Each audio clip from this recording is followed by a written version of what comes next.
पिताजी बेटा जो भी मैं कुछ बोल रहा हूँ पिताजी सत्य ही बोल रहा हूँ, और जंगल भी जाऊंगा तो खाली हाथ नहीं, बल्कि मुझे सीकी का तीर और सीकी का धनुष चाहिए पिताश्री।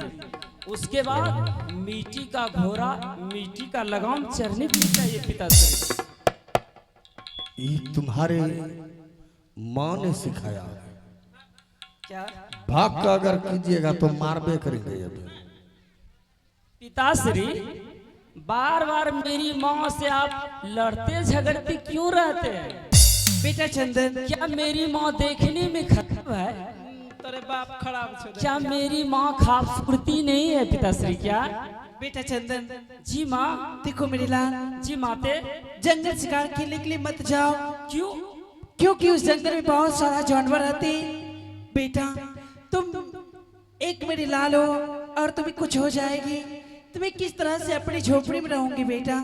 अरे माँ, जंगल के बारे में बात कर रही हूँ। हाँ मेरी लाल। अरे माँ, जिस समय मैं अपने पैरों से चल नहीं पाते थे, उस समय तूने मुझे उंगली पकड़ के चलना सिखाई, और जिस समय मैं अपने हाथों से भोजन तक नहीं करने के लिए जानते थे, उस समय तूने अपने हाथों से भोजन करने के लिए सिखाई। हाँ बेटा, ये तो बात सच है। मैं अपने मुखारबिंद से कुछ बोल नहीं पाते थे, आज तो खुद मैं अपने मुखारबिंद से दो चार बात सब बोल भी लेता हूँ। भला आज जंगल क्यों नहीं जाऊंगा माँ? देखो मेरी लाल, अगर तुम जिद रखे हो, तुम्हें आज मैं आदेश देती हूँ और जंगल शिकार खेलने की, जंगल जाना शिकार खेलने के लिए, लेकिन वहां से जल्द वापस चले आना। अरे माँ, जाने में मुझे देर होगा, लेकिन आने में मुझे अंधेर नहीं होंगे माँ। क्यों नहीं बेटे चंदन? हाँ माँ। अपने पिताश्री से, ए चंदन के पापा, अरे सुना, जे हमारे बेटा तरफ फरमाइश कर लगे वो चीज अपने झोपड़ी से नहीं के दो, और हमारे बेटा चंदन जिते जंगल शिकार खेले ले, ठीक है?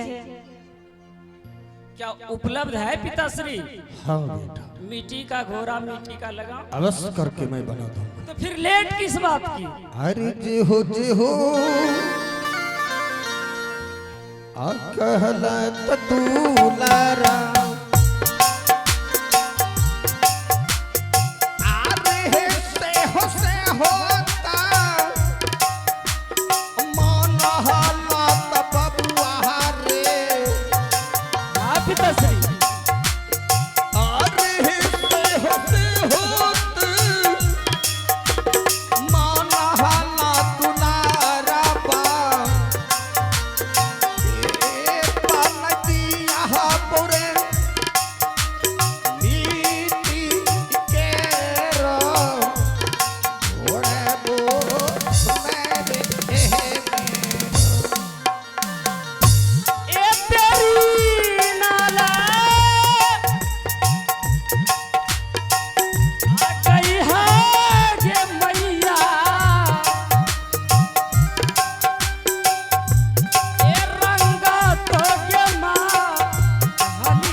मिट्टी का घोड़ा और सिक्की का लगाम इनको बना करके सभी चीज लगा दिए। पिता, हाँ बेटा, घोड़ा तो बना दे, लेकिन मुझे ये भी नहीं पता चल रहा घोड़ा का मुख इधर है और इसका दुम देखो किधर बेटा, दुम किधर? इनका सुनो, जी इधर क्या पूछ है और इस पर चढ़ना है कैसे, मैं तुम्हें यूं भी बता देता हूँ। ठीक है, चढ़ने के लिए भी सिखा दीजिए पिताश्री।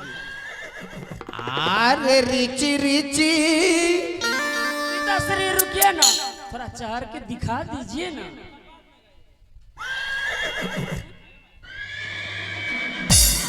घोड़ा ये आवाज कर रहा है। अरे वाह। देखो बेटा, हाँ पिताश्री, इसी तरह घोड़ा पर चढ़ना है चढ़ने में तो बहुत आसान हो गया पिताश्री। और इस पर जब सवार हो गए, इस चाबुक का ये इशारा देना है हल्का सा, और इनका जब इशारा पड़ेगा तो इसने आसमान और धरती को छोड़ करके बीचे बीच चलेगा। कहीं तुम्हें कोई संकट आएगा, इस घोड़ी ने तुम्हें बचा देंगे। तुम्हारा इसने कोई संकट को आएगा सामने में तो इसने काटते हुए चले जाएंगे। ठीक है पिताश्री, मैं सब कुछ देख लिया और सब कुछ जान भी गया। ठीक है बेटा। तब ये घोड़ा मुझे दे दीजिए और मेरी माँ को बाहों में लेकर के आप महल तक जाइए पिताश्री।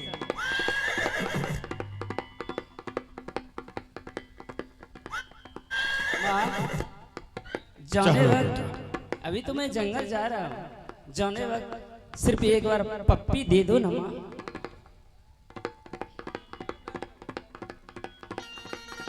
लगता है मेरी माँ पप्पी के विषय में नहीं जानती। अरे माँ, चुम्मा क्या वो भी नहीं जानती? पिताश्री, घोड़ा आवाज भी दे रहा है।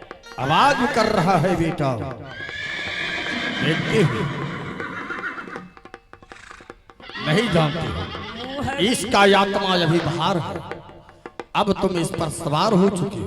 किशन भैया, जैसे इस कोड़ा का इशारा पड़ेगा, आत्मे बोले से इसका आत्मा इसमें प्रवेश होगा। वो नजदीक में है उनका आत्मा, वही ठनका ठनकते रहा है और वो चलेगा। लेकिन बेटा चंदन कुमार, पिताश्री जितना जोर जोर से ये आवाज लगा रहा है, शायद लगता है मुझे अभी ऊपर लेकर जाएगा। हाँ, चलबे करेगा। ये क्या हुआ? यही चाबुक है, इस घोड़ी को मारना नहीं, केवल हल्का सा इशारा मारना और इसने धरती तौर आसमान ऊपर पीछे बीच चलेगा। अच्छा, दिनेश बाबू को तरह हाँ। तरह हल्की। लेकिन बेटा चंदन कुमार, तुम जितना बात मुझे कहा, हाँ पिताश्री, मैं तुम्हारी सारी कहानी मान लिया। दिनेश बाबू, नाना जी, और एक बात तुम मेरा मानना, मेरी तरफ ध्यान दो। हाँ पिताश्री, केवल एक बात तुम मेरा मानना बेटा। ये ना पिताश्री, क्या कहने के लिए चाह? बेटा, जंगल में जब शिकार खेलने के लिए जाना, पहुंच जाना, तो पूरब खेलना, पश्चिम खेलना शिकार बेटा। हाँ, दक्षिण खंड शिकार खेल लेना बेटा, उत्तराखंड शिकार खेलने के लिए नहीं जाना।